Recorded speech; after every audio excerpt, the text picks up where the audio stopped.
बिस्मिल्लाहिर्रहमानिर्रहीम अस्सलाम वालेकुम रहमतुल्लाहि व बरकातहू। डियर फ्रेंड्स एंड व्यूअर्स, आज हम एक और स्ट्रक्चर देखते हैं। इसके सेंटेंसेस भी हम अपनी रोज़मर्रा ज़िंदगी में अक्सर बोलते रहते हैं। और ये सेंटेंसेस कैसे हैं? ये सेंटेंसेस हैं आपको इम्तिहान में अच्छे नंबर लेने के लिए और ज़्यादा मेहनत करनी पड़ेगी। यानी और ज़्यादा के लिए हम कौन से वर्ड्स यूज़ करेंगे, ये इसके लिए हम एक पर्टिकुलर फ्रेज़ यूज़ करेंगे, वो मैं आपको बताऊंगा आज। इंग्लिश सीखने के लिए आपको और ज़्यादा कोशिश करनी पड़ेगी, और ज़्यादा कोशिश करनी पड़ेगी या और ज़्यादा मेहनत करनी पड़ेगी, दोनों के लिए हम एक ही फ्रेज़ यूज़ करेंगे। उसने ये मुलाजमत हासिल करने के लिए बहुत ज़्यादा कोशिश की। अब देखिए ये पास्ट में हो गया, यानी मुख्तलिफ टेंसेज में हम ये बात जो है वो कर सकते हैं। आपको उससे शादी करने के लिए और ज़्यादा कोशिश करना पड़ेगी। तो टेंसेज कोई भी आप बना सकते हैं, किसी भी टेंस में सेंटेंस बना सकते हैं, तरीक़ेकार आपको आना चाहिए।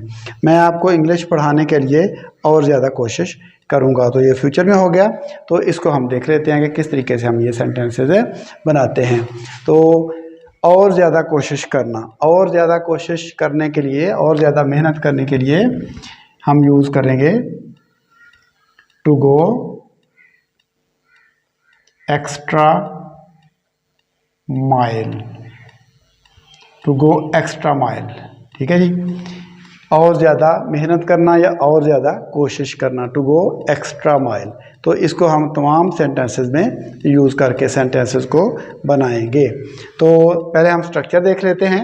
स्ट्रक्चर देखिए, सबसे पहले तो सब्जेक्ट ही होगा, सब्जेक्ट, ठीक है जी। उसके बाद क्या होगा, हेल्पिंग वर्ब आएगा, ठीक है जी, हेल्पिंग वर्ब आ जाएगा। उसके बाद to go extra mile, extra mile. और उसके बाद क्या होगा, 2+V1, 2+V1। और उसके बाद हम अदर वर्ड्स जो भी हमारे मुतल्लिका होंगे उनको लिख देंगे। तो सेंटेंस बनाएंगे तो आपको इसकी बहुत अच्छे तरीके से समझ आ जाएगी। आपको इम्तिहान में अच्छे नंबर लेने के लिए और ज़्यादा मेहनत करना पड़ेगी। You will have to, you will भी लिख सकते हैं, you will have to go, ये टू को हम यूज़ कर रहे हैं। You will have to go extra mile, extra mile to get 2+V1, to get good marks, good marks in the exam, या एग्ज़ामिनेशन भी आप लिख सकते हैं, इन द एग्ज़ामिनेशन। तो you will have to go, या टू जो है वो हम यूज़ करेंगे। You will have to go extra mile, an extra mile, हम यहाँ पे an, you will have to go an extra mile to get good marks in the examination. English सीखने के लिए आपको और ज़्यादा कोशिश करनी पड़ेगी। You will have to go, you will have to go extra mile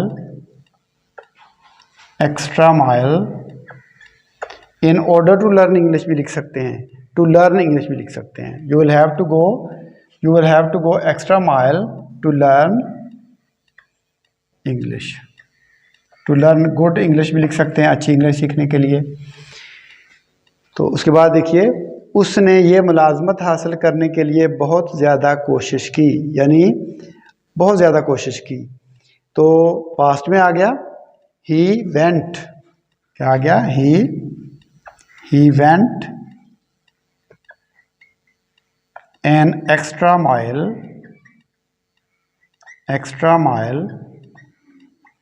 to get this job, to get this job. He went an extra mile to get this job. उसने ये मुलाजमत हासिल करने के लिए बहुत ज़्यादा कोशिश की, यानी वो एक्स्ट्रा माइल उसने कोशिश की, एक्स्ट्रा माइल गया। आपको उससे शादी करने के लिए और ज़्यादा कोशिश करना पड़ेगी।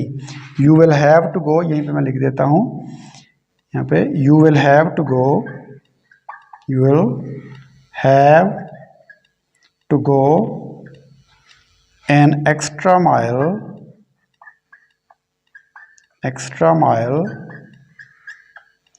To marry her. आपको उससे शादी करने के लिए क्या एक्स्ट्रा माइल जाना पड़ेगा, बहुत ज़्यादा कोशिश करना पड़ेगी। मैं आपको इंग्लिश पढ़ाने के लिए और ज़्यादा कोशिश करूँगा। देखें फ्यूचर आ गया, I'll go an extra mile, एक की बात हो रही है तो इसलिए एन लगा रहे हैं। I'll go an extra mile to teach you English। तो मैं आपको इंग्लिश सिखाने के लिए और ज़्यादा कोशिश करूँगा या और ज़्यादा मेहनत करूँगा। तो इस तरीके से हम सादा जो है वो स्ट्रक्चर बनाकर इसके सेंटेंस जो है वो मुख्तलिफ टेंसेस में इस्तेमाल कर सकते हैं और अपनी डेली लाइफ में यूज़ कर सकते हैं। तो फ्रेज़ आपने याद रखनी है कि एक्स्ट्रा माइल यानी कुछ को ज़्यादा कोशिश करना, और ज़्यादा मेहनत करना, और ज़्यादा कोशिश करना, इन मीनिंग में ये इस्तेमाल होता है।